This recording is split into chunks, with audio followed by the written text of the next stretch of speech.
Le programme télé sera fort intéressant en ce mardi 22 juin, M6 va diffuser le match de l'Euro 2020 opposant la République tchèque à l'Angleterre. Le vainqueur de ce groupe affrontera le troisième de la poule dans laquelle se trouve l'équipe de France.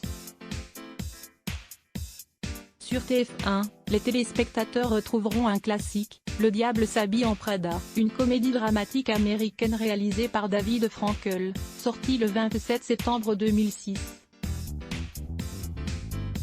C'est l'adaptation du roman homonyme de Lorraine Weisberger, une ancienne assistante d'Anna Wintour, publié en 2003. Un long métrage dans lequel Andrea Sachs, une jeune diplômée, arrive à New York et devient assistante de Miranda Priestley, une rédactrice en chef caractérielle et influente.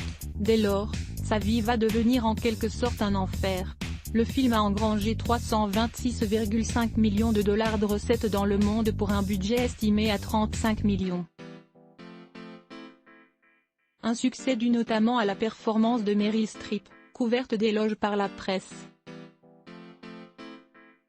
Avec ses cheveux argentés et sa peau pâle, sa diction presque silencieuse aussi parfaite que sa posture, la Miranda de Madame Streep évoque à la fois la terreur et l'admiration. Elle n'est plus seulement l'incarnation du mal, mais aussi une vision d'une grâce aristocratique, déterminée et étonnamment humaine, notait-on dans le New York Times.